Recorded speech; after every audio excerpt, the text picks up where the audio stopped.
I assume that we'd be doing a lot better without the institutional obstacles that I'm about to discuss. We're in the midst of a trust crisis in the world of media, which is because so many in the legacy media have lied in order to preserve left-leaning narratives. To take just the most recent example, we were told by the legacy media that President Biden was just fine. For years, anyone who questioned his health and mental fitness was trafficking in cheap fakes. And then President Biden went out and engaged in a full-scale mental collapse on stage in front of hundreds of millions of people. So we can see why Americans, at least Americans who are not Democrats, do not trust the media. The question isn't really why the legacy media have lost Americans' trust. We know that answer. The question is why, despite that loss of trust, the legacy media continue to gain share in the advertising market. And the answer is simple. There is, in fact, an informal pressure system. What's up, everyone? Welcome back to Congress Every Day. Today, I'm diving into a hot topic making waves in both media and political circles.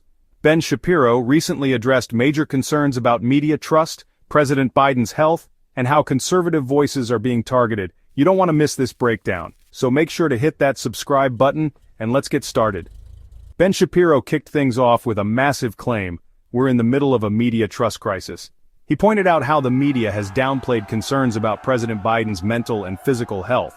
For years, anyone questioning his fitness was labeled a conspiracy theorist. But then, Biden had a created by Democratic legislators, this White House, legacy media, advertisers, and pseudo-objective brand safety organizations. That system guarantees that advertising dollars flow only to left-wing media brands. Let me explain how this works. When a conservative competitor to the legacy media arises, members of that legacy media and their political allies rush to paint such competitors as dangerous. The commentator Kara Swisher of the New York Times, for example, told the head of YouTube that my videos at Daily Wire were a, quote, gateway drug that would lead children, including her own teenage son, to watch neo-Nazi content. Never mind the yarmulke.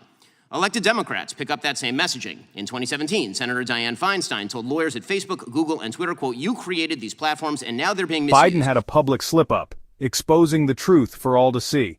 So what does this mean for media credibility? According to Shapiro, it's not looking good. Shapiro argues that mainstream media deliberately misrepresented Biden's health. They pushed a narrative that everything was fine even while Biden showed clear signs of decline. It wasn't until Biden's public collapse, seen by millions, that the media could no longer deny the truth. Shapiro's point, and you have to be the ones to do something about it, or we will. Social media companies react to incentive structures, including threats. They've responded by adopting the standards of third-party left-wing informational safety groups like the Global Alliance for Responsible Media, or GARM. GARM purportedly sets brand safety standards, objective standards by which advertisers and platforms can supposedly determine just what sort of content ought to be deemed safe for advertising. In reality, GARM acts as a cartel. Its members account for 90% of ad spending in the United States, almost $1 trillion.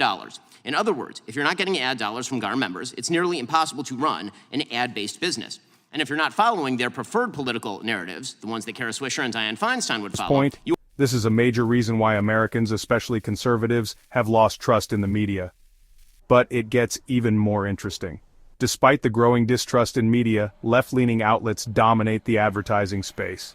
Why?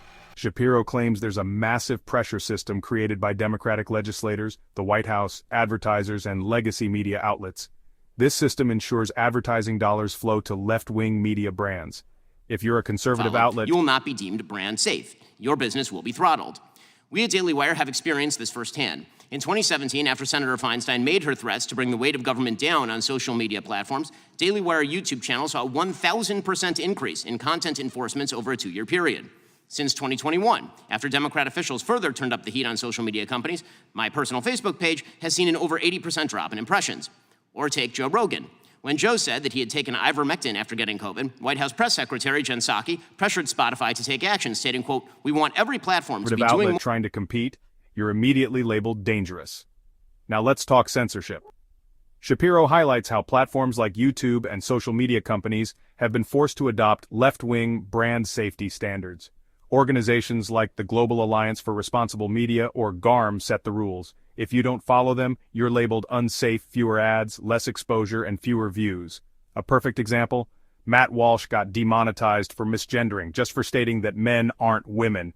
This kind of overreach is stifling free speech. To be doing more to call out mis- and disinformation while also uplifting accurate information.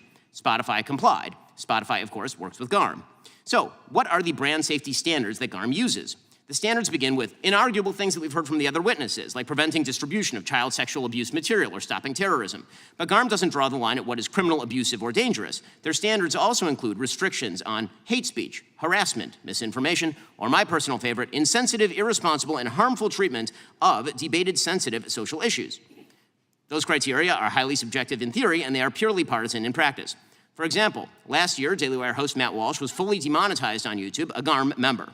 Why? For quote-unquote misgendering, which to GARM is to say that men are not women. Perfectly. Shapiro doesn't stop there. He's calling on Congress to act. The relationship between censorship cartels like GARM and the government needs to be investigated. Shapiro also accuses some Congress members of pressuring companies to censor conservative views. This is a major threat to free speech, and it's time to stand up against it. We need to ensure our rights to speak freely aren't undermined by political pressure or corporate interests. So there you have it. Ben Shapiro's breakdown on media's trust crisis, censorship, and the push for free speech. What do you think? Are we headed for a future where free speech is controlled by political forces? Drop your thoughts in the comments below. And if you haven't yet, make sure to click that subscribe button for more updates on this and other important topics. Thanks for watching, and I'll see you in the next one.